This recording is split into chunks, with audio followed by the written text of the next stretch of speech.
এই তো গত পরশুদিনেও যখন এ বিষয়ে বলা শুরু করেছি, মানুষকে সতর্ক করা শুরু করেছি, স্টেজ থেকে একজন এসে বলছেন, হুজুর কোরআন দিয়ে কথা বলেন, এগুলি বাদ দেন। আমি তখন বললাম, মিয়া সাহেব আপনি কোরআনের বুঝেন কি? কথা বলেন না কেন? আপনি কোরআনের কি কসু বুঝেন? আল্লাহ সুবহানাহু ওয়া তাআলা কোরআন বুঝাতে গিয়ে বারবার দৃষ্টান্ত দিয়ে দিয়ে কোরআন বুঝিয়েছেন। আল্লাহ মশার দৃষ্টান্ত দিয়েছেন, কামাসালিস শাইতান, আল্লাহ শয়তানের পর্যন্ত দৃষ্টান্ত দিয়েছেন। কোরআন বুঝতে গেলে মানব জীবনের বাস্তব জিন্দেগি নিয়ে দৃষ্টান্ত দিয়ে দিয়ে বুঝতে হবে। আর উলামায়ে কেরামদের দায়িত্ব হলো জনসচেতনমূলক বক্তব্য দেওয়া। তেল মারা বক্তব্য দিয়ে দিয়ে স্টেজ থেকে চলে গেলে ওই আলেমের দায় মুক্তির কোনো আশা করা যায় না। বক্তব্যটা তো স্পষ্ট ভাষায় দিতে হবে। সুতরাং আমি যে আপনাদেরকে বললাম, আজকের এই সুষ্ঠু পরিবেশে আপনারা হাজার হাজার জনতা বসতে পেরেছেন, এর জন্য কি খুশি হননি? হাজার হাজার মানুষের মাঝখান থেকে যাচাই বাছাই করে যেই রব্বে কায়নাত আমাকে, আপনাকে, আমাদের সবাইকে একটি বরকতময় মাহফিল তথা কোরআনের মাহফিলে কবুল আর মঞ্জুর করেছেন, এই জন্য খুশি না বেজার? আপনারা যারা পিছনে বসে আছেন, আপনাদের আওয়াজে সন্দেহ হচ্ছে, আপনারা মনে হয় খুশি হতে পারছেন না। যদি সবাই খুশি হতেন তাহলে এক আওয়াজে সবাই বলতে পারতেন যে আমরা খুশি হলাম কোরআনের মাহফিলে বসতে পেরে। আপনাদের আওয়াজে মনে হচ্ছে ভেজাল আছে, ভেজাল আছে। কেননা ইদানিং যে কোনো মাহফিলে গিয়ে কথা বলতে গেলে ওই শ্রেণীর কিছু মানুষ থাকে এবং এলোমেলো চিন্তা চেতনা নিয়ে বক্তাকে কাউন্টার দিচ্ছে। এই সামান্য 2-4 দিন হলো বাংলাদেশে একটা সমস্যা শুরু হয়েছে ইসকন কেন্দ্রিক। ইসকন নাম শুনছেন? সব মিডিয়াতে এখন প্রচার চলছে ইসকনের অবস্থা কি হবে। মাহফিলে যদি ইসকন বিষয়ে বলা যায়, অনেক মুসলমান আবার কাউন্টার দিয়ে বলছে, হুজুর এটা কি কোরআনে আছে? আমি ওই সমস্ত গাধাগুলাকে বলতে চাই, কোরআনে কি ভাত খাওয়ার কথা আছে? তাহলে আপনি ভাত খান কেন? কি কথা বলেন না কেন? আপনি গাধার মতো প্রশ্ন করেন। কোরআনে মূর্তি পূজার বিরুদ্ধে কথা আছে। সুতরাং যারা মূর্তি পূজার দাবি করে মূর্তি পূজা করবে সেটা তাদের ব্যক্তিগত ব্যাপার, যার যার ধর্ম সে পালন করবে। কিন্তু ধর্মীয় ইস্যু সামনে উপস্থাপন করে এক ধর্ম দাবিদার হয়ে আরেক ধর্মে আঘাত করবে, মানুষ হত্যা করবে, রক্তপাত ঘটাবে, দেশের মধ্যে অস্থিতিকর পরিস্থিতি সৃষ্টি করবে, এটা অন্তত বাংলার জনগণ আর দেখতে চায় না। চট্টগ্রামে সাইফুল ইসলাম আলিফ আইনজীবীকে হত্যা করলো, ইসকনের সদস্যরা সরকারি আইনজীবীকে হত্যা করলো, তাকে গ্রেফতারও করা হলো। উলামায়ে কেরাম বহু আগে থেকে ইসকনের বিরুদ্ধে বলে যাচ্ছিল। চট্টগ্রামেই এই ইসকনরা একবার প্রাইমারিতে বাচ্চাদেরকে গিয়ে প্রসাদ বিলি করছিল আর বলছিল, বলো হরে কৃষ্ণ, বলো হরে কৃষ্ণ। উলামায়ে কেরাম তখনই প্রতিবাদ জানিয়েছিল, ইসকনকে নিষিদ্ধ ঘোষণা করা হোক। গত সরকার তা শুনলেন না। এখন সরকারিভাবে আঘাত করা হচ্ছে, সরকারি বিভিন্ন পর্যায়ে আঘাত করা হচ্ছে। এটা শুধু এ পর্যায়ে থাকবে না। এই ইসকনের লাগাম টেনে ধরতে না পারলে, ইসকনকে নিষিদ্ধ ঘোষণা না করলে খুব অল্প সময়ের মধ্যে তারা মসজিদকে আঘাত করবে, মাদ্রাসাকে আঘাত করবে। আজকে তারা বাংলাদেশের পতাকাকে অবমাননা করেছে, কালকে তারা কোরআনকে অবমাননা করবে, এর পরের দিন তারা আমাদের টুটি চেপে ধরবে। উত্তরবঙ্গে তারা রংপুরে সমাবেশ করে দেখিয়েছে তাদের অবস্থানকে। ওরে বাংলার তৌহিদি জনতা, এখনো সময় আছে। এদের বিরুদ্ধে আমাদেরকে ব্যক্তিগতভাবে শুধু ফুঁসে উঠলেই চলবে না, সার্বিকভাবে ফুঁসে উঠতে হবে। দেশকে বাঁচাতে হবে, কোরআনকে বাঁচাতে হবে, ইসলামকে বাঁচাতে হবে, তাহজিব তামাদ্দুনকে বাঁচাতে হবে। প্রয়োজনে এই মুশরিক কর্তৃক এ দেশকে মুক্ত করতে, জীবনের তাজা রক্ত বিলিয়ে দিতে কারা কারা রাজি আছে? আল্লাহু আকবার বলে হাত তুলে আল্লাহরে দেখা।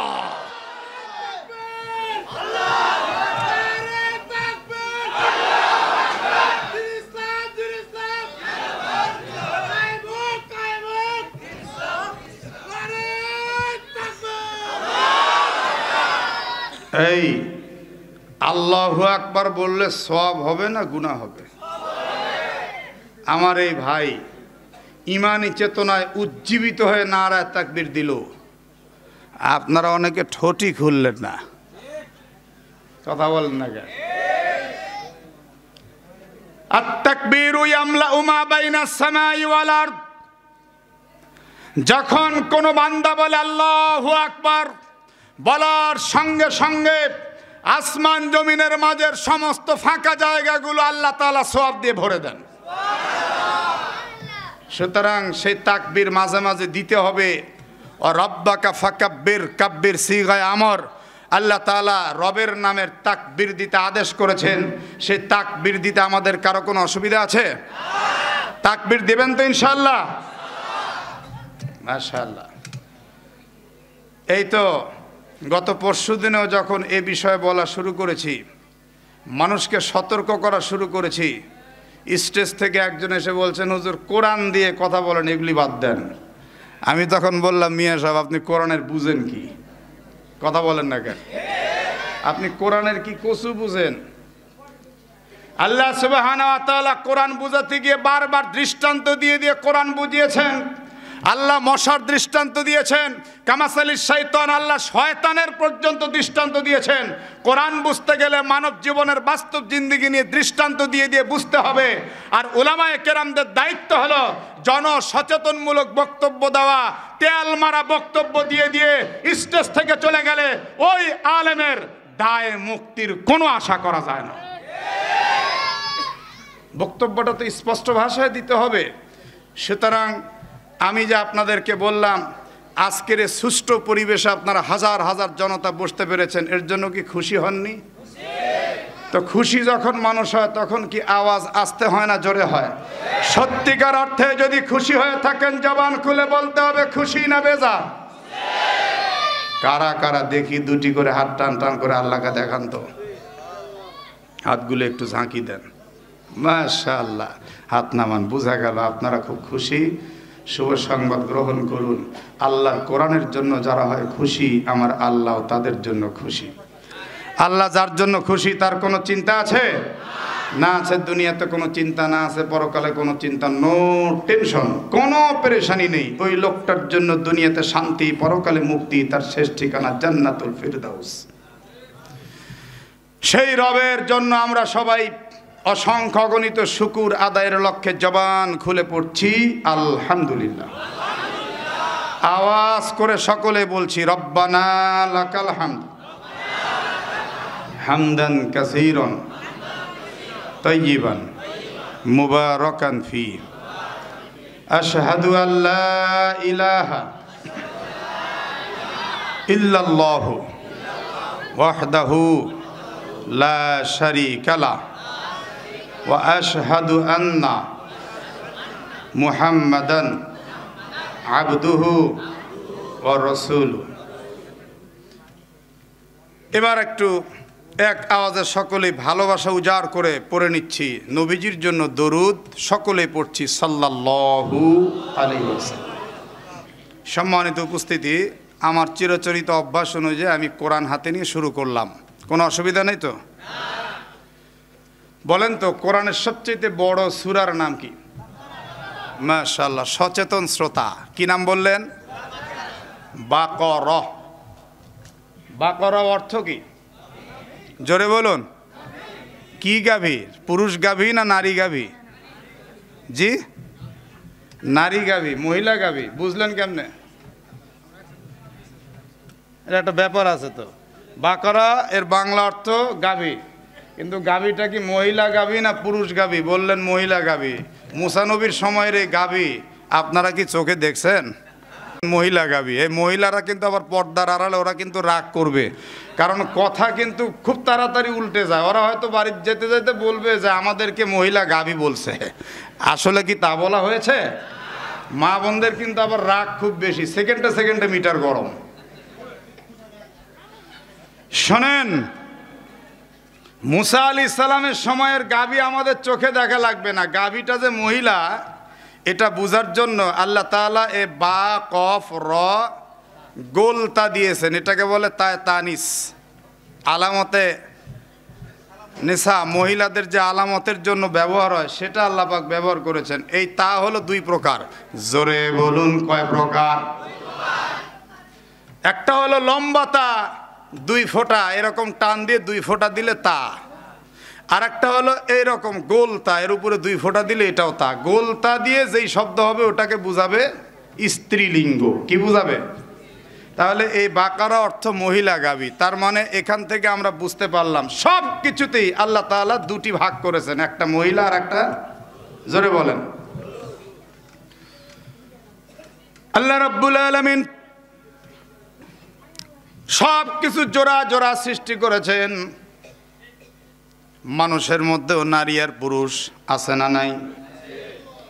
রাতের বিপরীত দিন, দিনের বিপরীত রাত, চন্দ্রের বিপরীত সূর্য, সূর্যের বিপরীত চন্দ্র।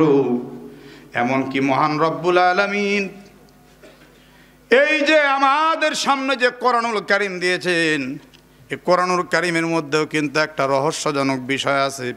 আপনারা বলেন তো, কোরআনুল কারীম সৃষ্টি না স্রষ্টা?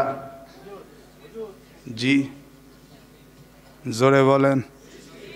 সৃষ্টি। সৃষ্টি কাকে বলে? ওই যে আমার একজন মুরব্বী পাইছি, সচেতন মুরব্বী, উনি বলছেন আল্লাহ যাকে সৃষ্টি করছেন, যা সৃষ্টি করছেন তাকে সৃষ্টি বলে। স্রষ্টা হচ্ছেন আল্লাহ। এক আওয়াজে সকলে বলুন তো, স্রষ্টা কে? আল্লাহ স্রষ্টা। তাহলে কোরআন তো আমাদের স্রষ্টা নয়। আমি প্রশ্ন করছি কোরআনটা সৃষ্টি না স্রষ্টা? আপনারা অনেকে বলেছেন সৃষ্টি, আর অধিকাংশ চুপচাপ রয়ে গেলেন। চিন্তা করলেন এরকম আজগবি প্রশ্ন তো জীবনে শুনি নাই। আপনারা এখানে কাগজের মধ্যে লিখেছেন 45তম এই ওয়াজ মাহফিল। এই 45 বছরের মধ্যে বুঝি এই উদ্ভট প্রশ্ন আপনারা শুনেন নাই? কথা কন না কেন? আমি আপনাকে বলি, যারা ওলামায়ে কেরাম তারা তো জানেন, তাদের জন্য আমার কোনো প্রশ্ন নয়। আমি আপনাদের জানার জন্য বলছি। এই কোরআনুল কারীমের পরিচিতি যদি আপনি না জানতে পারেন, তাহলে কোরআন বুঝতে আপনার বড় কষ্ট হবে। স্রষ্টা হচ্ছেন আল্লাহ।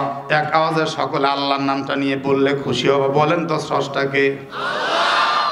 আর উনি যা সৃষ্টি করেছেন, আম গাছ, কাঁঠাল গাছ, নারিকেল গাছ, নদী নালা, খাল বিল, আসমান জমিন, চন্দ্র সূর্য, গ্রহ নক্ষত্র, কীট পতঙ্গ, মানব দানব যা আছে সব কিছু সৃষ্টি। তাহলে এখন প্রশ্ন হলো, কোরআন কি সৃষ্টি? আচ্ছা, তাহলে আরেকটু ভেঙে বলি, প্রত্যেকটা সৃষ্টির আলাদা আলাদা বৈশিষ্ট্য আছে। প্রত্যেকটা সৃষ্টির বৈশিষ্ট্য আছে। যেমন আমরা মানুষ, আমাদেরও বৈশিষ্ট্য আছে। আমাদের ঘুম লাগলে ঘুমাই, ক্ষুধা লাগলে খাই, তৃষ্ণা লাগলে পান করি, প্রয়োজনে বাজার ঘাটে যাই। বয়সপ্রাপ্ত হয়ে গেলে নারী আর পুরুষের বিবাহ পর্যন্ত দিতে হয়। কোরআনুল কারীমকে কোনোদিন আপনাদের বাড়িতে ডেকে ডেকে বলেছে আমার ক্ষুধা লাগছে, খাবার দাও আমাকে, তোমরা একটু এই তৃষ্ণা লাগছে, পানির ব্যবস্থা করে দাও? কোরআন কি কোনোদিন এমনটি বলেছে? ও মা, যারা বললেন না, মনে হচ্ছে তাদের বাড়িতে কোরআন আপনাদেরকে এরকম বলছে। বলেন, কোরআন কোনোদিন এরকম বলেছে? আপনার বাড়ির আঙ্গিনার মধ্যে নারিকেল গাছ, এই নারিকেল গাছ ফুল দেয়, ফুল থেকে ফল হয়, ফলের মধ্যে আবার মিঠা পানি হয়। কোরআনুল কারীম থেকে কোনোদিন আমরা ফুলও পেলাম না, ফলও পেলাম না। অর্থাৎ আল্লাহ যাহা সৃষ্টি করেছেন, আল্লাহর সৃষ্টির মধ্যে প্রচুর বৈশিষ্ট্য আছে, কিন্তু কোরআনের মধ্যে ওই সমস্ত সৃষ্টির প্রকাশ আমরা কিছুই পেলাম না। তাহলে কোরআনটা আসলে কি? সৃষ্টি না স্রষ্টা? জানলে বলবেন, না জানলে বলবেন জানি না। বলেন, বলতে পারবেন?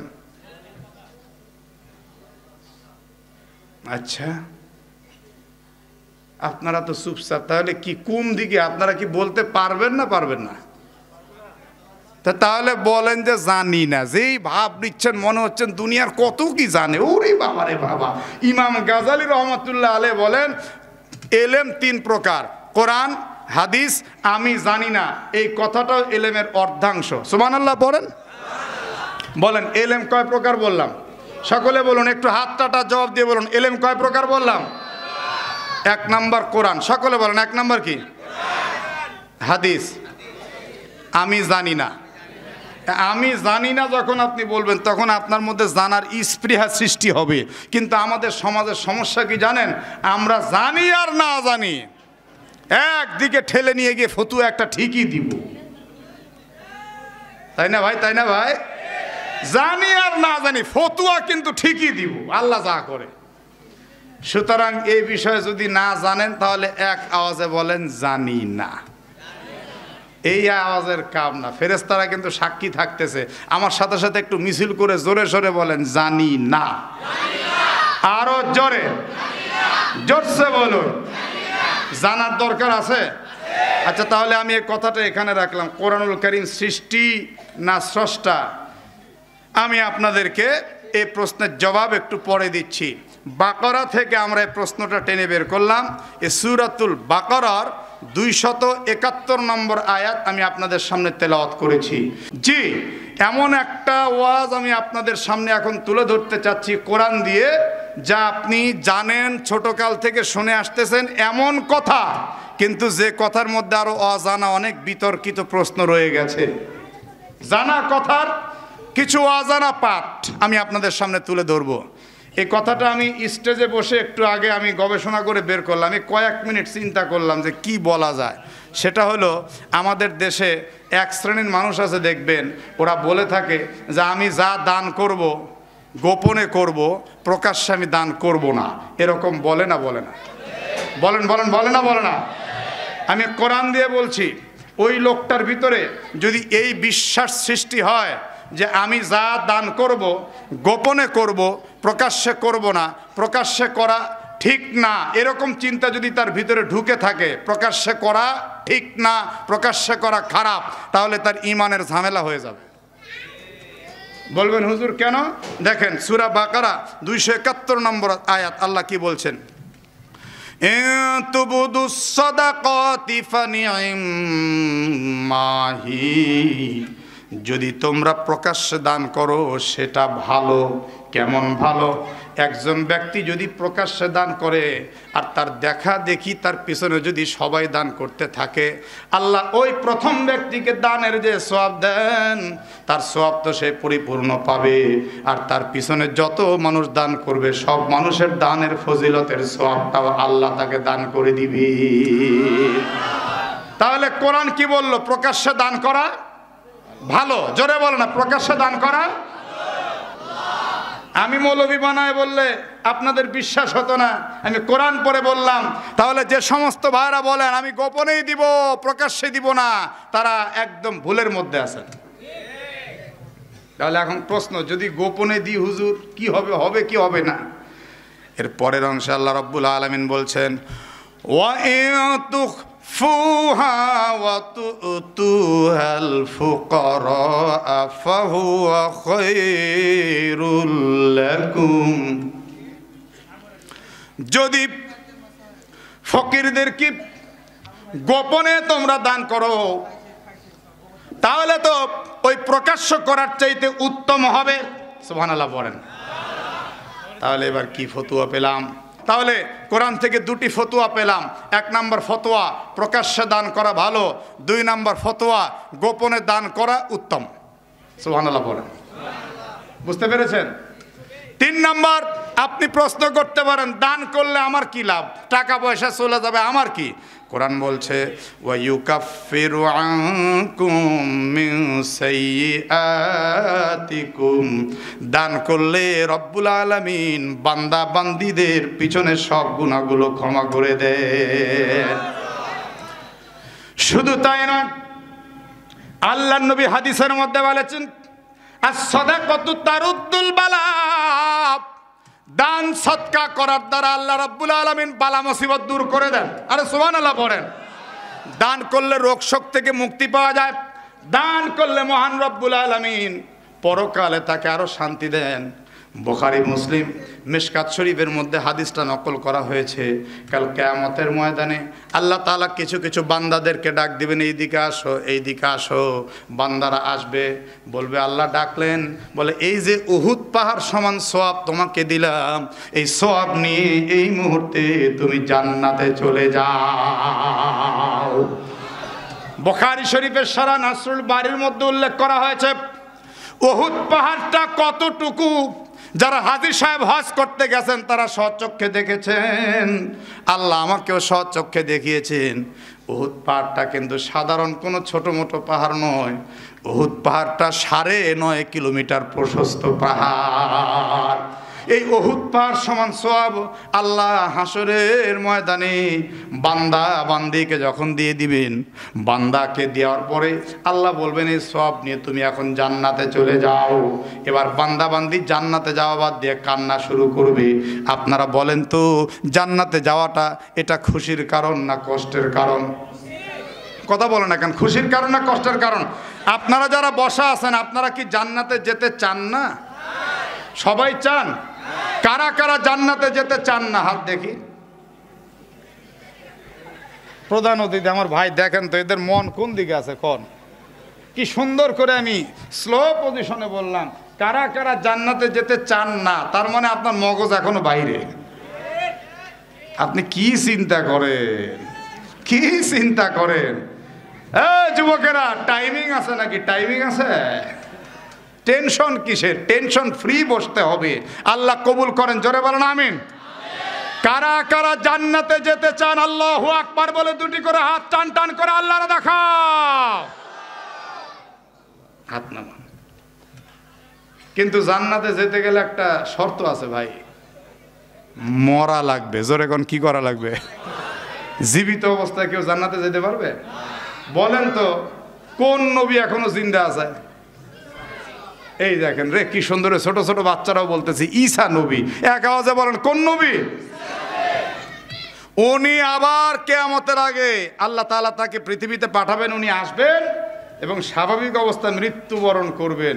উনি এখনো কিন্তু জান্নাতে ঢুকতে পারেনি, কারণ মরেনি। আর মরার জায়গা একমাত্র দুনিয়ায়। সুবহানাল্লাহ। মরার সাথে সাথে বান্দার ফয়সালা হবে, হয় ইল্লিয়িন নয়তো সিজ্জিনের মধ্যে আল্লাহ তাআলা তার রূহটাকে রেখে দিবেন। আপনি যদি ভালো কাজ করেন তো এখনই গিয়ে আপনি জান্নাতের সুখ উপভোগ করতে থাকবেন। তাহলে কি আপনি জান্নাতে যেতে চাইলে মরা লাগবে না? মুমিন মুসলমান মৃত্যুকে কোনোদিন ভয় পায় না, বরং মৃত্যুটা একটা নেয়ামত। তো এখন যারা বসা আছেন একটা স্লোগান হবে, আমি বলবো আমরা সবাই, আপনারা বলবেন মরতে চাই। আল্লাহ তাআলা শুনবে, ফেরেশতারা সাক্ষী থাকবে। ফেরেশতাদেরকে আল্লাহ বলবেন কিরে সারা জীবন ধানের শীষা নৌকার স্লোগান হলো, এটা আবার মরার স্লোগান, এরা কারা? আল্লাহ বলবে এরা তোমার পাগল। ফেরেশতারা বলবেন এরা তোমার পাগল। আল্লাহ বলবেন ওই পাগলদেরকে আমি মাফ করে দিলাম। সম্মানিত উপস্থিতি, এজন্যই আমাদেরকে সদা সর্বদা মরার জন্য প্রস্তুত থাকতে হবে। যে কোনো মুহূর্তে আমাদের ডাক পড়ে যেতে পারে। কথা বলেন না কেন, ঠিক কিনা? এখন কিয়ামতের ময়দানে আল্লাহ রব্বুল আলামিন ওই বান্দাকে বলবেন উহুদ পাহাড় সমান সওয়াব দিলাম, যা যা জান্নাতে যা। বান্দা এখন কান্না শুরু করে দিবে। আল্লাহ রব্বুল আলামিন সঙ্গে সঙ্গে বলবেন কাঁদিস কেন রে, কাঁদিস কেন? এবার বান্দা কাঁদতে কাঁদতে বলবেন আল্লাহ দুনিয়াতে আমি তো এত নেক কাজ করিনি, উহুদ পাহাড় সমান নেক কাজ আমার কোত্থেকে আসলো, আমি তো কিছুই বুঝতে পারলাম না। আল্লাহ তখন ডাক দিয়ে বলবেন বান্দা রে, তুমি যেমন দুনিয়াতে ছোট্ট একটা ছাগল ছানা করে ওটাকে লালন পালন করে বড় করে বিক্রি করে মুনাফা অর্জন করেছিলে, আমি আল্লাহ তাআলা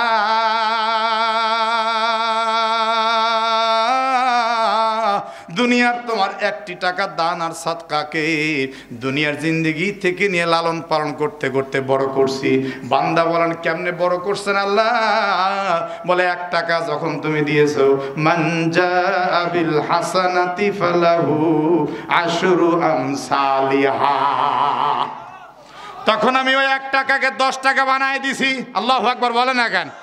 10 টাকাকে আমি 1000 টাকা বানায় দিছি, 1000কে আমি লাখ বানায় দিছি। এমন করতে করতে করতে করতে আজকে কিয়ামতের ময়দান পর্যন্ত উহুদ পাহাড় সমান সওয়াব হয়ে গেছে। যারে বান্দা যা, এখন এই সওয়াব নিয়ে তুই তোর জান্নাতে চইলা যা। বান্দা আবার কান্না শুরু করছে। আল্লাহ বলেন কাঁদিস কেন রে, কাঁদিস কেন?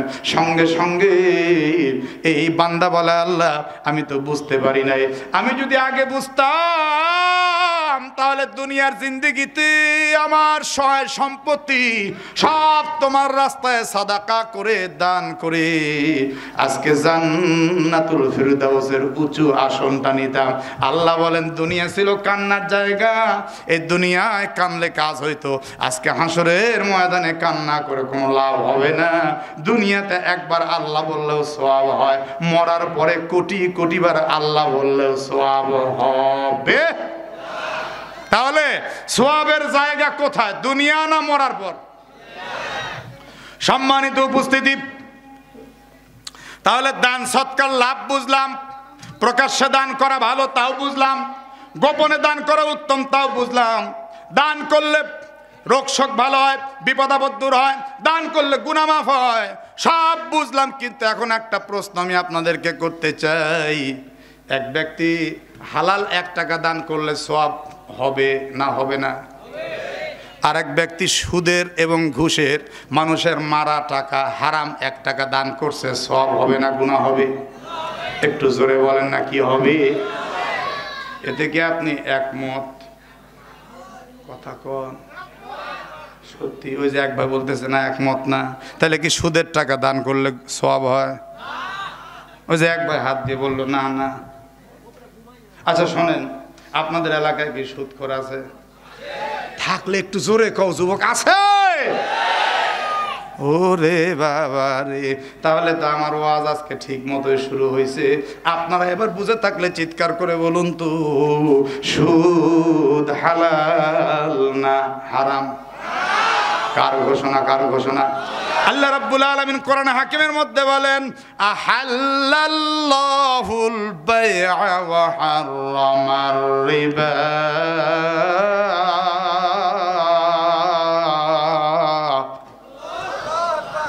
ব্যবসা হালাল, সুদ হারাম, ঘোষণাকার। কিন্তু সুদের টাকা নিয়েও এখন অনেক মানুষ দান করে। কথা কর না কেন, আছে না নাই?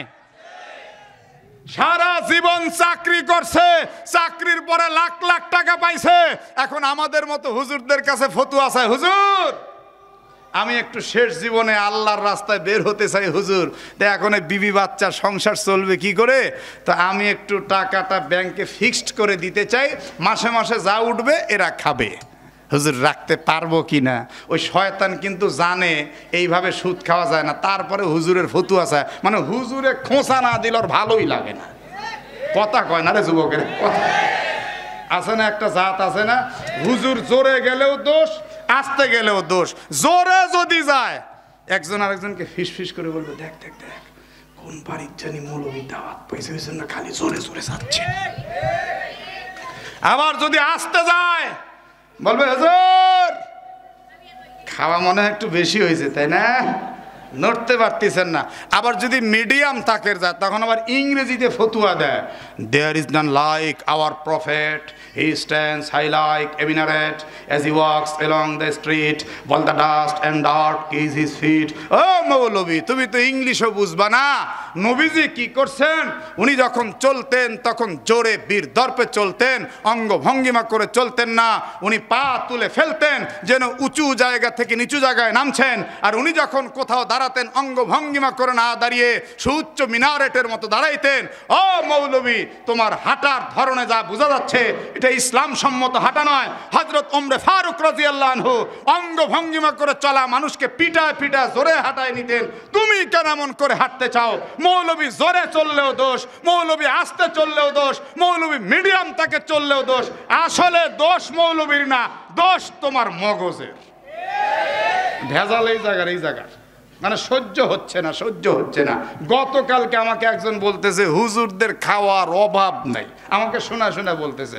এই দেখেন এদিকে তাকান, এরকম পাবদা মাছ, শিং মাছ, গরুর কালিজা ভুনা, মানে চাগায় চাগায় বলতেছে গরুর কালিজা ভুনা, পনির, রসমালাই, দই, মিষ্টি, মিষ্টির বহু আইটেম, মুরগি, হাঁস, গরু, অমক। মানে আমি তখন বললাম, এই কী রে, কি সমস্যা কি? হুজুরদের খাওয়ার খাওয়া। তা আমি বললাম যে তুই কি সেকেন্ড না লিগ নাকি রে হারামি? এখন তো লিগ, বহু লিগ হয়েছে, কথা কর না কেন? তুই কি সেগানি লিগ নাকি? তুই আবার নতুন লিগ নাকি রে বদমাস? বলে আপনাদের এত খাওয়া কেন? কইলাম খাওয়া জাক তাক মানুষে দেয় না রে, খাওয়া খাইতেও যোগ্যতা লাগে। কি জাক তাক মানুষ দাওয়াত দেয় নাকি? তোর খালি কলিজা জ্বলে, তুইও আলেম হয়, তুই না হতে পারিস তোর সন্তানকে আলেম বানা। কথা কর না কেন, ঠিক কিনা? দাওয়াত খেতেও জপ্তা লাগে, যোগ্যতা লাগে রে, এত জ্বলে কেন? আমার ভাইরা, এক পর্যায়ে আমি এই লোকটাকে বললাম যে এই ফতুয়া আমার চাইতে আপনি ভালো জানেন, ব্যাংকে ফিক্সড রেখে টাকা আপনি নিতে পারবেন কি পারবেন না? সফকাতিন বাইউ সফকাতের রিবা, নির্দিষ্ট অ্যামাউন্টের নির্দিষ্ট লভ্যাংশটাই সুদ। বলেন, নির্দিষ্ট অ্যামাউন্টের নির্দিষ্ট লভ্যাংশ সুদ। 10 টাকায় 1 টাকা খাচ্ছেন, কমও খাচ্ছেন না, বেশিও খাচ্ছেন না। আমি বলতে চাই, যারা সুদ খায়, ঘুষ খায়, আল্লাহ মাফ করেন, এরা নিজের বমি খাওয়ার চাইতেও নিকৃষ্ট কিছু খায়। কথা কর না কেন? কথা কর। আপনাদের এলাকায় কি আছে সুদ ঘুষ? থাকলে একটু জোরে বলতে হবে, আছে? আল্লাহর হাবিব বলেছেন, লানা রাসূলুল্লাহ সাল্লাল্লাহু আলাইহি সাল্লাম আকিলার রিবা ওয়া মুকিলাহু ওয়া কাতিবাহু ওয়া শাহিদাইহি আও কামা ক্বালা আলাইহিস সালাতু ওয়াস সালাম। নবী আমার বলেন, সুদের সঙ্গে সম্পৃক্ত 4 ব্যক্তির উপরে আল্লাহ রাসূলের লানত। 1 নাম্বার যে ব্যক্তি সুদের অঙ্ক লেখে, 2 নাম্বার যে ব্যক্তি সুদের সাক্ষ্য হয়, 3 নাম্বার যে ব্যক্তি সুদ খায়, 4 নাম্বার যে ব্যক্তি সুদ দেয়, সুদ খায়, সুদ দেয়, সুদের অঙ্ক লেখে, সুদের সাক্ষ্য হয়। এই 4 ব্যক্তির উপরেই আল্লাহ রাসূলের লানত। বুঝে থাকলে একটু জবান খুলে বলুন তো, সুদ খাওয়া হালাল না হারাম? সন্দেহ আছে? কথাটা আমার না আল্লাহর? তাহলে আজকে এখান থেকে নিয়াত করেন আর সুদ খাবেন না। ওমা, সবাই তো বললেন না, তার মানে ভেজাল আছে। আর তার একটা হাদিস শোনেন, আল্লাহ নবী বলছেন 1 পয়সা সুদ খাইলে 70টা গুনাহ হয়। আরে নাউজুবিল্লাহ, কর না কেন? এর মধ্যে সবচেয়ে বড় গুনাহ হলো আল্লাহর সঙ্গে যুদ্ধ করা। যদি কেউ আল্লাহর সঙ্গে যুদ্ধ করতে চান তাহলে সুদ খান। আর এর মধ্যে সবচেয়ে ছোট গুনাহ নিজের আপন মায়ের সঙ্গে জিনা করা।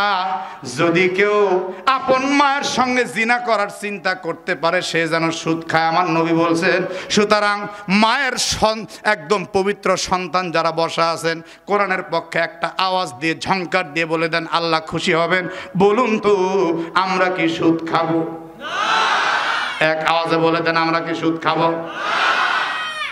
রে আল্লাহর বান্দারা, কিন্তু আমি কোরআন থেকে আপনাদেরকে প্রশ্ন করেছি, এই সুদের টাকা যদি কেউ দান করে তাহলে তার সওয়াব হবে কি গুনাহ হবে? এটা বোঝার জন্য একটা ঘটনা আমি আপনাদেরকে বলি। কিসসাটা আপনারা খুব মনে রাখলে আপনাদের ফায়দা হবে। আমাদের উলামায়ে কওমিয়া সহ সারা পৃথিবীর উলামায়ে কেরামদের মধ্যে একটা নাম মিশে আছে, হাজী সাহেব হুজুর, হাজী এমদাদুল্লাহ মুহাজিরে মক্কি রহমাতুল্লাহ আলাইহি। উনার নাম শুনলে চিনে না এমন কোন আলেম নাই। হাজী এমদাদুল্লাহ মুহাজিরে মক্কির হাজার হাজার মুরিদানদের মধ্যে একটা মুরিদ ছিল, লোকটা ছিল সুদখোর। জোরে বলেন, কি খোর? আর একবার হুজুরের কাছে আসে যায়। যেমন ধরেন স্কুলে যে টিচার থাকে, টিচারের যদি 100টা ছাত্র থাকে, সব ছাত্র কি ভদ্র হয়? 2-4টা একটু বেয়াদব হয় না? হয় না? মাদ্রাসার ছাত্র তো শত শত থাকতে পারে, সব ছাত্র কি ভদ্র হয়? বাবার তো 5টা সন্তান হতে পারে, সব সন্তান কি নামাজি হয়? পীর সাহেব মুরিদকে বারবার বলে, খবরদার সুদ খাইস না। বলে, হুজুর সুদও যা, ব্যবসাও তা। নাউজুবিল্লাহ, কর না কেন? একদিন জিজ্ঞাসা করছে, সুদ আর ব্যবসা একরকম কেমনে হলো? তখন মুরিদ কয়, হুজুর ডান হাতের 10 টাকা আমি যদি ব্যবসায় খাটিয়ে 2 টাকা লাভ করি, আপনি বলবেন এটা হালাল।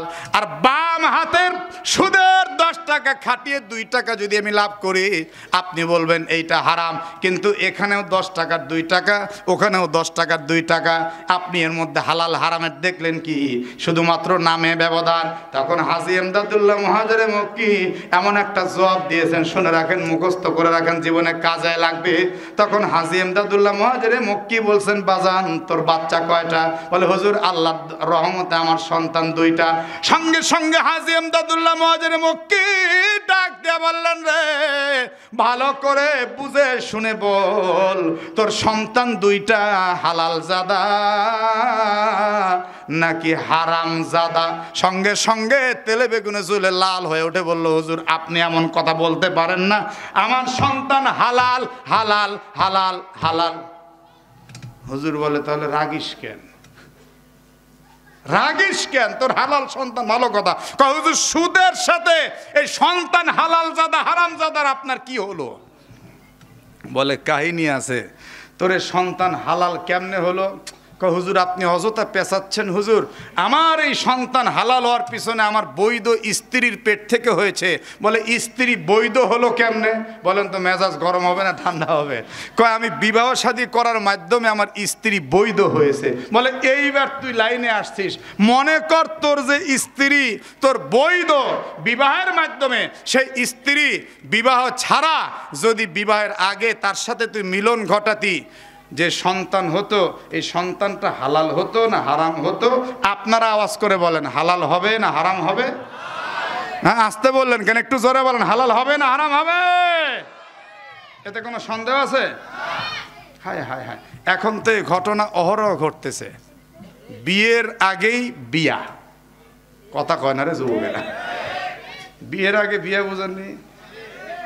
বলে ছি ছি ছি, এখনই বিয়ে করব? আগে জানবো বুঝবো। নাউজুবিল্লাহ কর না কেন? আচ্ছা জানবো জান বুঝবো মানে, তার মানে কি রে? কি রে তুই বুঝবো মানে কি? আগে জানবো বুঝবো, তাকে এ টু জেড জানতে হবে, তার আভ্যন্তরীণ সব কিছু আমাকে ভালো মতো উপলব্ধি করতে হবে, তার সাথে আমার কুফু হবে কি না, এগুলা খালি কাঁচা কঞ্চি দিয়ে বসান দরকার। কথা কয় না রে যুবকেরা?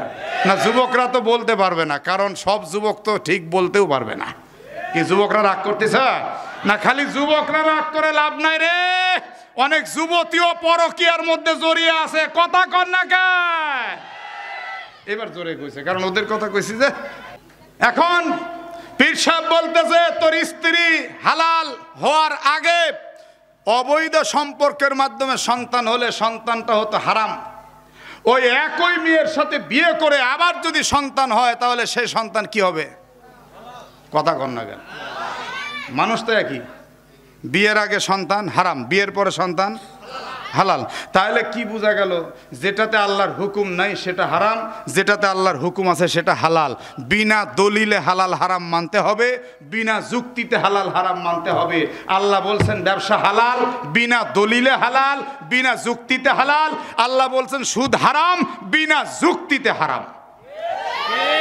কথা কন না কেন? কথা কন।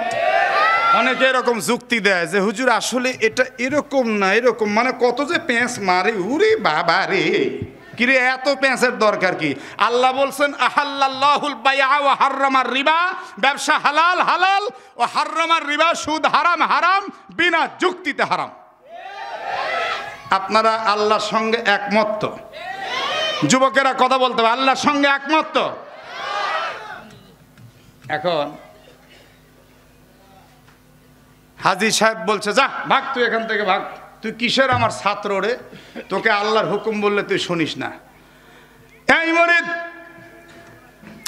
যখন একটু বয়স বার হয়েছে, রক্তের মধ্যে একটু নরম গরম ভাব চলে গেছে, নরম ভাব আসছে, গরম ভাব চলে গেছে, তখন একটু মরার ভয় জাগছে। জোরে কোন কিসের ভয়? এবার পীর সাহেবের দরবারে আসছে, এসে বলছে হুজুর মেহেরবানি করে আপনি আমাকে একটু তওবা পড়িয়ে দেন, আমি জীবনেও কোনোদিন আর সুদ খাবো না, সুদ খাবো না। তবে সারা জীবন সুদে আমি যে পয়সা অর্জন করছি, সুদের পয়সা দান করে আমি একটু জান্নাত কামাই করতে চাই। ওই যে প্রথমে যে প্রশ্ন আপনাদের সামনে উপস্থাপন করলাম, সুদের টাকা আল্লাহর রাস্তায় দান করে কয় টাকা লাভ হবে, কয় টাকা সওয়াব হবে, এই লোকটাও একই প্রশ্ন পীর সাহেবের কাছে করছে, হুজুর আমি সুদের টাকা একটু আল্লাহর রাস্তায় দান করে জান্নাত কামাই করতে চাই। পীর সাহেব তখন একটা ধমক দিয়ে বলছে, খবরদার বেয়াদবি কথা বলবি না, হারাম টাকা কিন্তু হারাম কাজে যাবে। হারাম টাকা কোনো দিনের জন্য হালাল কাজে তুই ব্যয় করেও পার পাবি না। হারাম টাকা আল্লাহর রাস্তায় দেওয়ার নিয়াত করলে আর একটা গুনাহ হবে, হারাম টাকা দান করার নিয়াত করাটা আর এক হারাম। জোরে জোরে বলেন নাউজুবিল্লাহ। এবার মুরিদ বলতেছে, হুজুর আসলে সারা জীবন আপনার কথা শুনি নেই, আজকেও শুনবো না। বলেন তো এটা কি ভদ্র না বেয়াদব? বলে আচ্ছা ঠিক আছে, তুই কি করতে চাচ্ছিস? বলে হুজুর আমার হারাম টাকা আমি হালাল কাজে ব্যয় করে আপনাকে দেখায় দিব, আর যদি আমি ভালো কাজে ব্যয় করতে পারি আপনার পীরগিরি আমি ছুটায় ফেলায় দিব। পীর সাহেব কয় বাপ রে বাপ, তাহলে এক কাজ কর, আল্লাহর নাম ছাড়া তোর পকেটের মধ্যে একটা হাত দে। আল্লাহর নাম ছাড়া যখন পকেটের মধ্যে হাত দিছে, দেওয়ার পরে বলে যা আছে সব তোল। তোলার পরে বলে মুঠ খোল, খুলে দেখতেছে 50 টাকা। বলেন কয় টাকা? বলে 50 টাকা। বিসমিল্লাহ ছাড়া আল্লাহর নাম ছাড়া দান করবি, কিন্তু খবরদার খবরদার এই টাকা যেন আমার শর্তের বাইরে দান না করা হয়। বলে হুজুর বলেন কেমনে দান করব? বলে আমার ঘর থেকে বের হবি, বের হওয়ার পর যাকে সর্বপ্রথম দেখবি সে নারী হোক আর পুরুষ হোক, বৃদ্ধ হোক আর জওয়ান হোক, শিশু হোক আর যে হোক, সর্বপ্রথম যাকে দেখবি এই টাকা তাকে দিবি, চোখাত থাকা না থাক যাকে দেখবি তাকে দিয়ে দিবি। এবার বলে ঠিক আছে হুজুর, আমি একটু দেখবো এটা ভালো কাজে ব্যয় করতে পারি কিনা, আমার সুদের টাকা দিয়ে আমি একটু জান্নাত অর্জন করতে চাই। এক কদম দুই কদম করে যখন ঘর থেকে বের হলো, বাজারের দিকে রওনা দিল।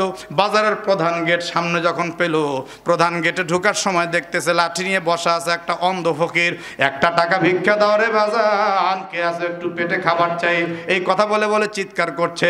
এমন সময় মুরিদ মনে মনে মুস্কি মুস্কি হাসার বলে এই লোকটা তো অন্ধ, এই লোকটা তো জীবনে কোনোদিন চোখে দেখতে পায় না, এই লোকটা তো কোনোদিন কোনো খারাপ কাজ করতে পারে না, এই লোকটাকে আমি যদি আমার 50 টাকা দেই অবশ্যই আমার 50 টাকা ভালো কাজে ব্যয় হবে, পীর সাহেবকে আমি পীরগিরি ছুটিয়ে ফেলে দিব।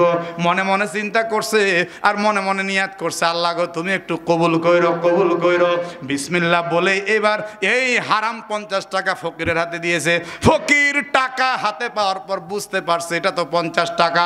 দেখবেন অন্ধ ফকির ট্রেনের মধ্যে যারা ভিক্ষা করে এরা আর কিছু বুঝুক আর না বুঝুক, নাকের কাছে টাকা ধরলে ঠিকই চেনে। চিনে না? চিনে না? খুব চিনে। আমি একবার যখন আমার এই গাড়ি কিনতে পারিনি, বহু আগে প্রায় 20 বছর আগে, আমাদের নাটোর থেকে নীলফামারীতে ট্রেনে চড়ে এক ওয়াজে যাচ্ছি। আমাদের উত্তরবঙ্গে নীলফামারী একটা জেলা আছে না নাই? কথা বলতে হবে যুবক, আছে না নাই? তো ট্রেনে উঠছি, উঠার পরে দেখি কোনো জায়গা নাই। আমি চুপচাপ এক কর্নারে দাঁড়িয়ে আছি, তো দেখতেছি এক যুবক আর যুবতী ওই সিটে বসা আছে। যুবকেরও দাড়ি নাই, যুবতীর তো জন্মগতই নাই। কথা বলেন না কেন? যুবক যে এমন সফা মারছে, তবে যুবতীর চুল লম্বা, যুবকেরও চুল লম্বা, যুবকের গলায় আবার একটা গিটার ঝিলানো।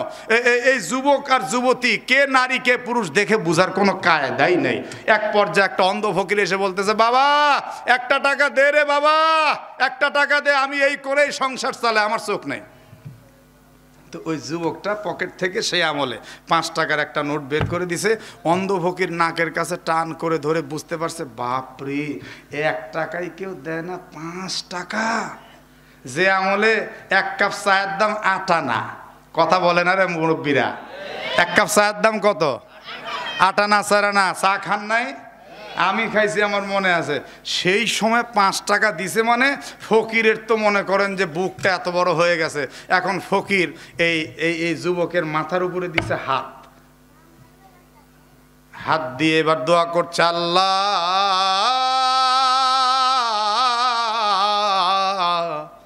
আমার মাকে তুমি একটা ভালো স্বামী মিলায় দিও। যুবক ফকির ফকির তো চমকে উঠছে, কি মা? কয় আবার মা, আবার মা, ভিক্ষা দিয়েই তো ভুল করছে, আবার মা। কয় আসলে আমি বুঝতে পারতেছি না, আমি তো মনে হয় কোনো মহিলা। আবার মহিলা? আমার সাথে আমার গার্লফ্রেন্ড বসা, কিসের মহিলা? বলে বাবা আমি তো আসলে বুঝতে পারিনি, অন্ধ মানুষ, তোমার মাথায় যখন হাত দিলাম তখন দেখলাম লম্বা লম্বা চুল, আমি মনে করছি তুমি জন্ডিস। মুখ সামলিয়ে কথা বলো ফকির। ফকির তখন বলছে, বাজান নবীজির সুন্নাত তরিকার চুলগুলি কেটে ফেলো, আমাদের মতো অন্ধ মানুষের বুঝতে আর কোনো সমস্যা হবে না। কথা কর না কেন, ঠিক কিনা?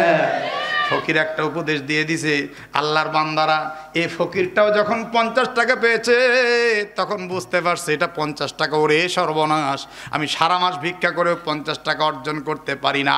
আজকে যখন 50 টাকা পেলাম একটু প্রাণ ভরে আগে দোয়া করে নিই। এবার মোনাজাত দিয়ে দোয়া করতেছে, আল্লাহ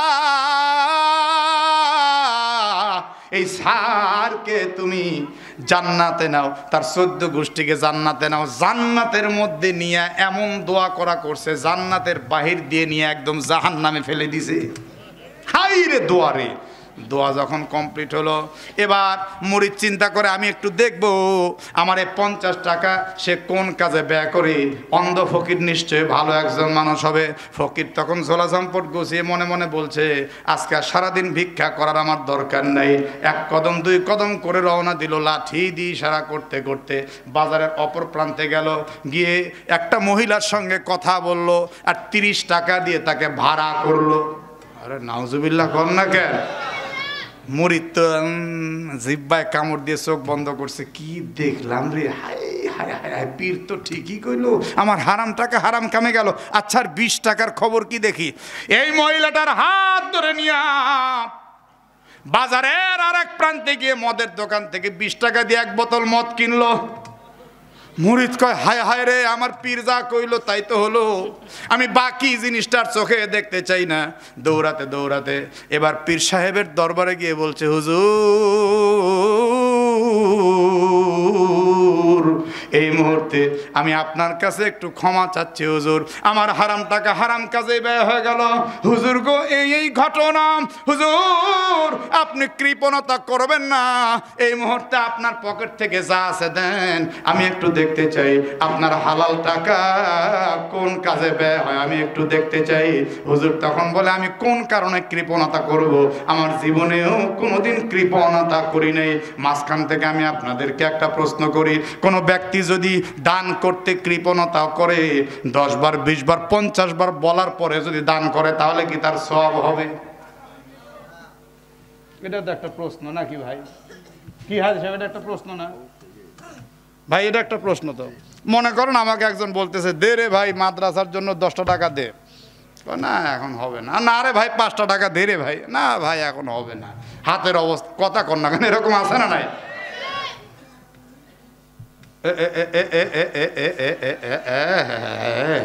মুরব্বি মুরব্বি,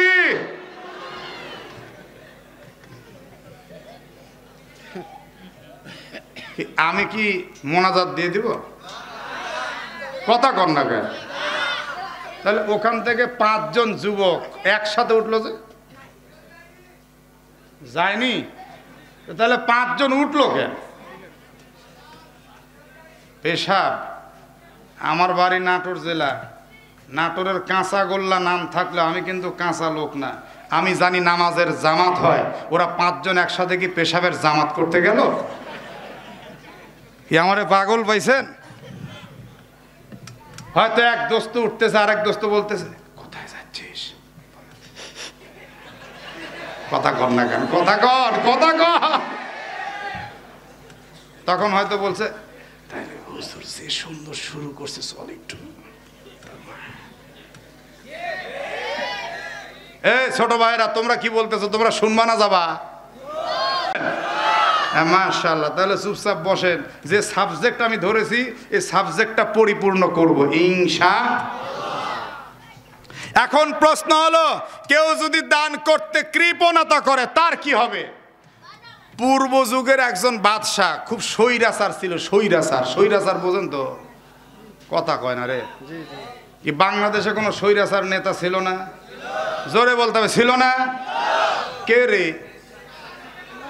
হ্যাঁ জোরে কও আর একবার। না আমি কইনি, তোমরা ফতোয়া দিছ। কত যে ছিল স্বৈরাচার, কথা কর না কেন? ঠিক কিনা? জনগণকে নিয়ে খেলেছে, জনগণকে নিয়ে খেলেছে। তো এই স্বৈরাচার শয়তানও জনগণকে নিয়ে খেলতে একটু পছন্দ করত। এই স্বৈরাচার দেশের মধ্যে একবার ঘোষণা দিল, আমার দেশের মধ্যে একটা খেলা আমি খেলতে চাই। আগে নাউজুবিল্লাহ কোন জনগণ সবাই আসছে, বলে বাদশা নামদার কি খেলা আপনি খেলবেন? বলে আমি খেলা খেলতে চাচ্ছি, একটা কবর খনন করব, মানুষ মরলে যেমন 3.5 হাত কবর হয় ঠিক ওই রকম কবর খনন করব। এই কবরের মধ্যে একজন তাজা মানুষকে শোয়ায় দিব, একদম খাড়াল দিয়ে মাটি দিয়ে চাপা দিয়ে দিব।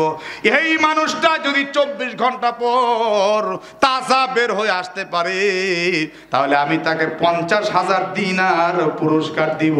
তাজা মানুষ যদি সে 24 ঘন্টা পর বের হয়ে আসতে পারে 50,000 টাকা দিবে। টাকা রাখার জায়গা নাই, আজে বাজে মানুষের জান নিয়ে খেলা খেলতেছে। জীবন নিয়ে খেলার মতো নেতা বাংলাদেশে আছে না? নাই। যারা মানুষের জীবন নিয়ে খেলে ওই সমস্ত নেতাদেরকে আমরা বয়কট করলাম। কথা কর না কেন? যারা মানুষের জীবন নিয়ে খেলে আনন্দ পায় ওদেরকে আমরা বয়কট করলাম। ও আমার কলিজার টুকরা ভাইরা, আমরা বহুত দেখেছি।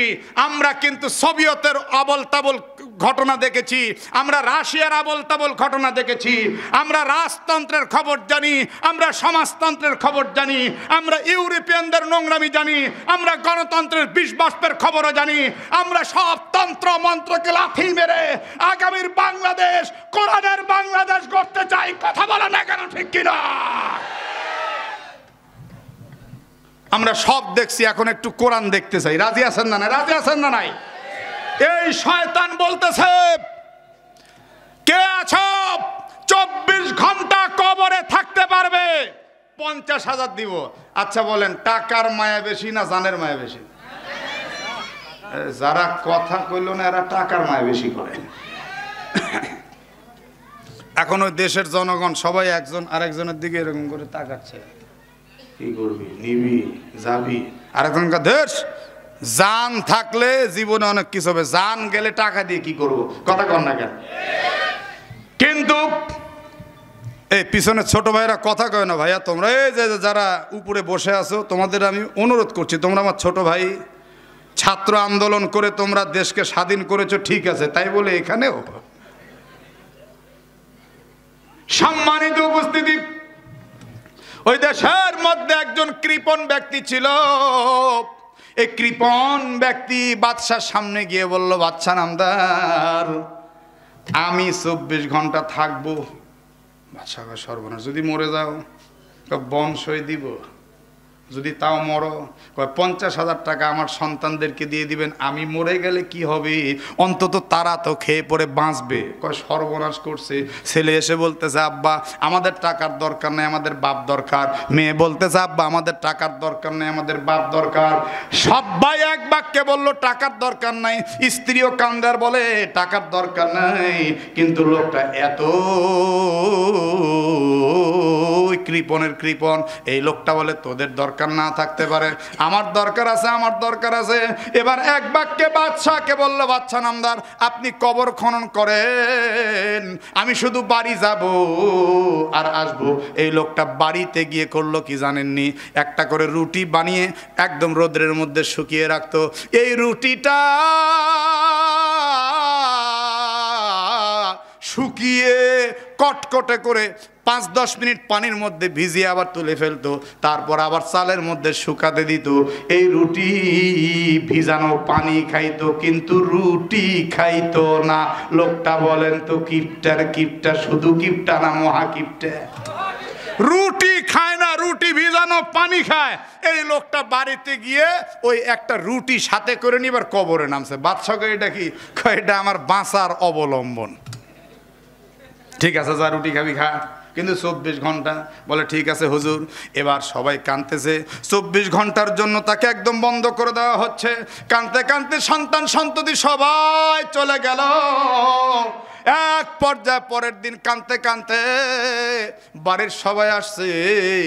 এসে এবার কাঁদতে কাঁদতে সৈন্যরা মিলে মাটি খুঁড়ে খুঁড়ে চোখের পানি ঝরিয়ে চিন্তা করছে একটু পরে লাশ বের হবে, এই লাশটাকে নিয়ে আবার দাফন করা হবে, এই লাশটাকে জানাজা করা হবে। এই লাশটা স্বেচ্ছায় লাশ হয়ে গেল, এই মানুষটা এমন ভুলটা কেন করলো? কিন্তু বাদশাহ মুচকি মুচকি হাসতেছে। বাদশাহ মুছে তার ইচ্ছার চিন্তা করতেছে, 50,000 তো দেওয়া লাগবে না, আমার দেশের একটা জনগণ কমলো, এতে আমি খুশি। নাউজুবিল্লাহ, জোরে কন। সঙ্গে সঙ্গে এবার যখন বাঁশের খাড়াল টারার খুললো, দেখতেছে আল্লাহর বান্দা কবরে বসে বসে আল্লাহর নামের জিকির করে। সবাই মিলে এবার তাকে তুলছে, তোলার পরে বলছে বাদশা নামদার 50,000 দেন। কই তুই বেঁচে আছিস? 50,000-এর কথা মনে আছে? বলে হ্যাঁ বাদশা তাড়াতাড়ি দেন, আমার কথা আছে। এবার যখন 50,000 টাকা দিল, 50,000 টাকা নিয়ে চিৎকার করে কাঁদতে কাঁদতে বলে এই 50,000 টাকা আমি দেশের গরিব দুঃখীদের মধ্যে বিলায় দিলাম। সবাই হতবাক হয়ে গেল যে লোকটা রুটি ভিজিয়ে রুটির পানি খায়, রুটি খায় না। এই লোকটা 50,000 টাকা জীবন বাজি রেখে পাইলো। এই লোকটা টাকাটা নিয়ে আবার আল্লাহর রাস্তায় বিলীন করে দিল। কি আশ্চর্য কারবার! ছেলেকে বলছে, মেয়েকে বলছে, সবাইকে বলছে আমার সহায় সম্পত্তি সব নিয়ে আয়, বাদশার সামনে আমি সব আল্লাহর রাস্তায় দান করে দেব। বাদশা তখন হতবাক হয়ে বলল ভাই রে কি হলো কি হলো একটু বলো। এবার বলছে বাদশা নামদার আমি যা দেখে আসলাম কবরের মধ্যে তা যদি আপনি দেখতেন আপনি রাজত্ব ছাইরা দিয়ে চইলা যাইতেন। সঙ্গে সঙ্গে বলে ভাই রে একটু সবাই এদিকে আসো, শোনো সে কি বলতে চায়। অনুরোধ করছি বলো কবর জগতে তুমি কি দেখলা। এবার লোকটা চোখের পানি ছাইরা ডাক দেয়া বলে হুজুর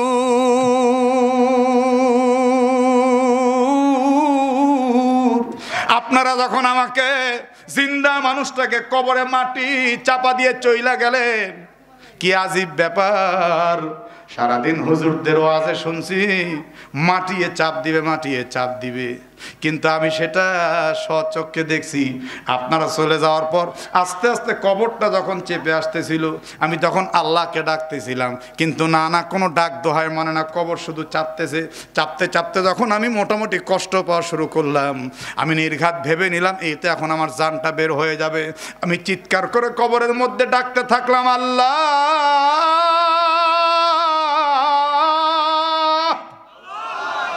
আল্লাহ গো, এই মুহূর্তে আমি তোমাকে হৃদয় থেকে বলছি আল্লাহ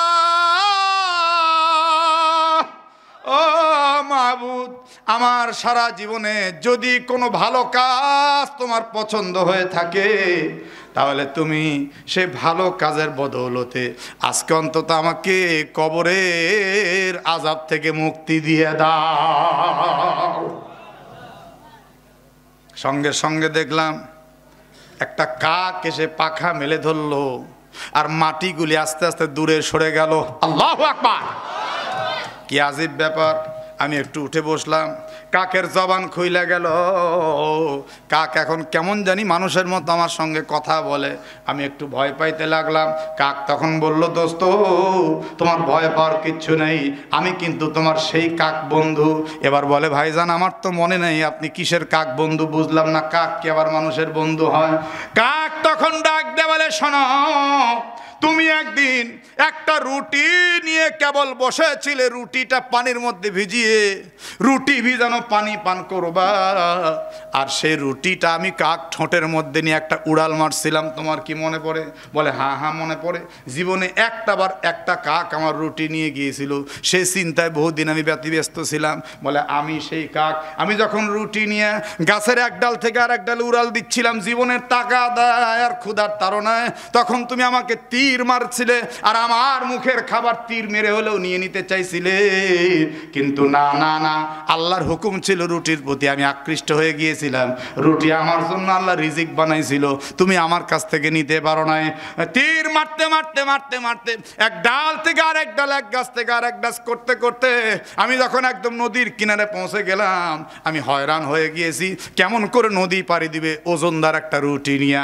আমি ভয়ে ভয়ে আল্লাহর নাম নিতে নিতে উড়াল দিলাম নদীর উপর দিয়ে, বড় নদী, তুমি নদীর উপর দিয়ে পর্যন্ত বারবার তীর মারতেছিলে, নদীর মধ্যে রুটি পড়লে সেই রুটি তুমি খাইতে চাচ্ছিলে, কিন্তু আল্লাহর কি কাম, যখন আমি তোমার দৃষ্টির আড়ালে ব্যালেন্সের বাইরে চলে যাচ্ছিলাম তখন তুমি শেষ পর্যন্ত রুটি না পাওয়ার কারণে আল্লাহকে বলছিলে আল্লাহ যখন এই রুটিটা আমি পাইলামই না, ফি সাবিলিল্লাহ। কখন বলছে ফি সাবিলিল্লাহ? কথা কয় না, কখন ফি সাবিলিল্লাহ কইছে? যখন আর পাওয়ার কোনো আশাই নাই তখন কি বলছে? ফি সাবিলিল্লাহ। কাক বলে আল্লাহ তোমার এই একটা রুটির বদৌলতে আজকে কবরের আযাব থেকে মুক্তি দান করেছেন। তাহলে কি বোঝা যায়? দান আপনি যে কোনো ভাবে করেন না কেন, সেটা যদি পবিত্র আর হালাল হয়, শেষ পর্যন্ত যদি একবার আল্লাহর জন্যই নিয়ত হয়ে যায়, ওই দানের বদৌলতে অবশ্যই আপনি পাবেন। কথা কন না কেন, ঠিক কিনা? এবার মুরিদ বলতেছে হুজুর দেখি আপনার হালাল টাকা দেন, একটু দান করব, মনে আছে না নাই? কথা কন না কেন, মনে আছে না নাই? আরে কোরআনুল কারীম সৃষ্টি না স্রষ্টা, মনে আছে না নাই? এবার এই মুরিদের বেয়াদবি দেখে হুজুর বলতেছে তোর সঙ্গে পারা যায় না। হুজুর এইবার বিসমিল্লাহ বলে পকেটের মধ্যে হাত দিলেন, হাত দেওয়ার পরে মুঠটা খুললেন, খোলার পরে টাকা গুনে দেখলেন 50 টাকা। হুজুর বললেন নে নে নে, আমার হালাল টাকা বিসমিল্লাহ বলে দান করবি, কিন্তু শর্ত হলো যার সঙ্গে প্রথম দেখা হবে তার সঙ্গে কিন্তু কোনো কথা ছাড়া দান করে দিতে হবে। সে নারী হোক আর পুরুষ হোক, পর্দানিসীন হোক আর বেপর্দানিসীন হোক, যেই হোক না কেন এই টাকা তুই দান করে দিবি। বলে ঠিক আছে হুজুর, দেখবা আপনার হালাল টাকা কেমন হালাল রাস্তায় ব্যয় হয়। এবার 50 টাকা নিয়ে মুরিদ পথ চলা শুরু করলো। সূর্যটা ডুবে গেল, অন্ধকার ভাব হয়ে আসছে, সোয়া সোয়া দেখা যায়। হঠাৎ তার নজরে পড়েছে একজন মহিলা পর্দানিশী বোরকা পরে বাজারের এক প্রান্ত দিয়ে হেঁটে হেঁটে যাচ্ছে। মুরিদ একটু সন্তর্পণে লক্ষ্য করা শুরু করলো, কোথায় যাচ্ছে মেয়েটি। এক পর্যায়ে দেখলো বাজারের এক প্রান্তে আছে একটা ডাস্টবিন। এই ডাস্টবিন খোঁজা আরম্ভ করছে মেয়েটা। মুরিদের মনের মধ্যে রহস্য আর কৌতূহল আরো বেড়ে গেল। দূর থেকে ফলো করতে থাকলো সে কি করে। হঠাৎ লক্ষ্য করে দেখলো এই মেয়েটি ডাস্টবিনের ভিতর থেকে একটা মরা হাঁস তার বোরকার মধ্যে নিল। চতুর্দিকে তাকিয়ে দেখতে থাকলো তাকে কেউ দেখলো কিনা। সে বুঝতে পারলো কেউ দেখে নাই। এক পর্যায়ে এই মরা হাঁসটা নিয়ে মেয়েটি হাঁটা দিল। মুরিদ দৌড়ে সামনে গিয়ে বলল মা আপনার জন্য 50 টাকা হাদিয়া আছে মা। মেয়েটি আলহামদুলিল্লাহ বলে হাদিয়া গ্রহণ করলো, আবার হাঁটা দিল। কিছু দূর যাওয়ার পর মেয়েটি ইতি উতি করে তাকাতে লাগলো। আর মুরিদ গাছের আড়াল থেকে চিন্তা করতে লাগলো দেখি মেয়েটা কি করে। এক পর্যায়ে দেখলো মেয়েটা বোরকার ভিতর থেকে মরা হাঁসটা ফেলে দিল। হাঁটতে হাঁটতে হাঁটতে হাঁটতে নিজের বাড়ির দরজা খুলে বাড়ির মধ্যে প্রবেশ করলো। সঙ্গে সঙ্গে মুরিদ এবার দরজার মধ্যে গিয়ে নক করলো, কে গো তুমি? বলে মা একটু আগে 50 টাকা হাদিয়া দিল, আমি সেই লোকটা। মেয়েটি তখন কাঁদতে কাঁদতে বলে বাজান শোনো শোনো শোনো শোনো, তোমার 50 টাকা তুমি ফেরত নিয়ে যাও। 50 টাকা দিয়ে তুমি আমার কাছে আসছো সুযোগ সন্ধানী করার জন্য। আল্লাহর কসম করে বলছি আমরা কিন্তু ওই ধরনের মেয়ে না, তুমি তাড়াতাড়ি চলে যাও।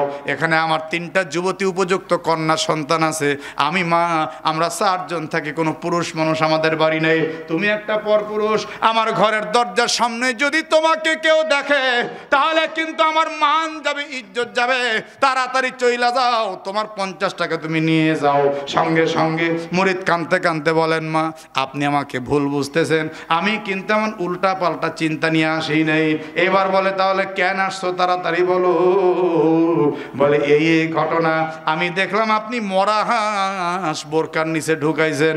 মা গো মরা জন্তু খাওয়া কিন্তু হারাম, আপনি মরা হাঁস কেন বোরকার মধ্যে ঢুকাইলেন? মেয়েটি তখন কাঁদতে কাঁদতে বললেন বাজান আপনি কিন্তু আমাদের সব রহস্যের মধ্যে হাত দিয়ে দিলেন, আল্লাহর দোহাই লাগে আমার এই কথাগুলি আপনি কাউরে বলবেন না। মুরিদ কান্দে, মেয়েটিও কান্দে। মেয়েটি কাঁদতে কাঁদতে ডাক দিয়া বললেন শোনেন শোনেন, আমার স্বামী বহু বছর আগে মারা গেছে। 3টা কন্যা সন্তান রেখে আমি মা বাবা হয়ে তাদেরকে লালন পালন করছি। তাদেরকে দেখার কেউ নাই, তাদেরকে খানা দেওয়ারও কেউ নাই। আজকে 4 দিন পর্যন্ত আমার মেয়েরা কিছু খায়নি, আমিও খাইনি। আমার ছোট মেয়েটা ছটফট ছটফট ছটফট করছে, আমি মা সহ্য করতে পারছি না। আমার কলিজার টুকরা কন্যার ক্ষুধা আমি সহ্য করতে পারছি না। পথিক রে কে তুমি আমি জানি না, তুমি শুনে নাও শুনে নাও ও পথিক তুমি শুনে নাও। সেটা হচ্ছে নবী পরিবারের মানুষদের জন্য জাকাত ফিতরা সাদকা এগুলি খাওয়া হারাম। তাই আমি আমার জীবন বাঁচানোর জন্য ওই মরা হাঁসটা রান্না করার চিন্তা করছিলাম বাজান।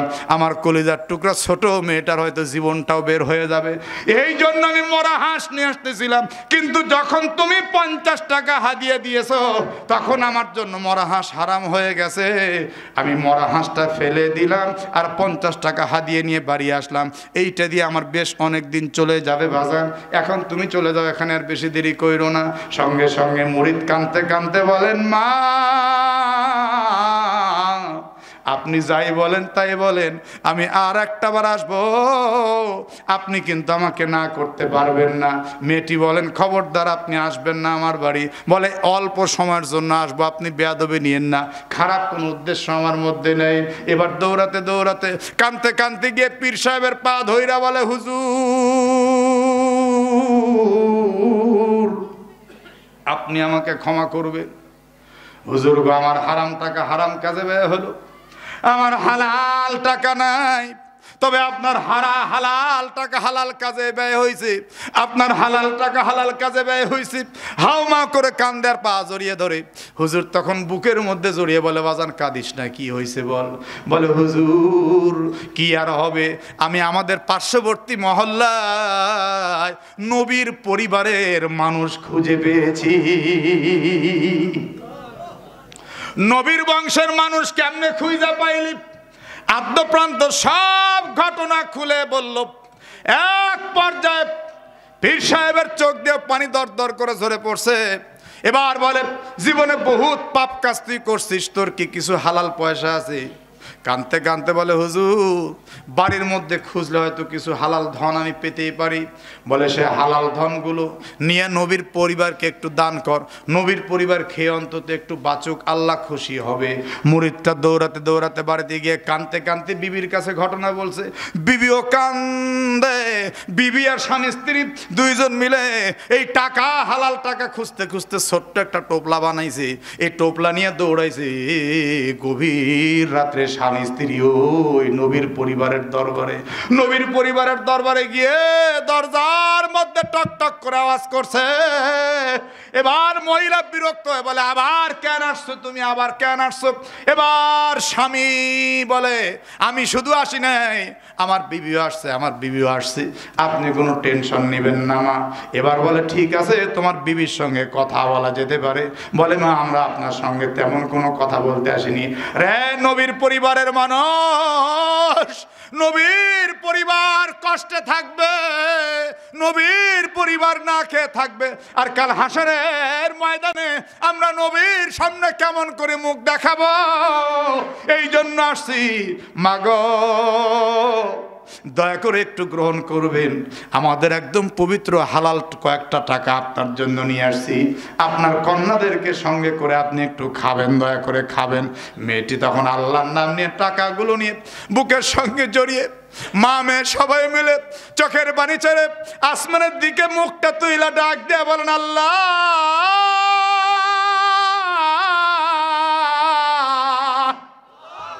আল্লাহ গো, এ গভীর রজনীতে যারা আমাদের জন্য অন্নের ব্যবস্থা করে দিল, বস্ত্রের ব্যবস্থা করে দিল, ইয়া রব্বাল আলামিন তুমি কেন গো তাদেরকে মাফ করবা না? আল্লাহ তুমি তাদের জন্য জান্নাতের ব্যবস্থা করে দিও।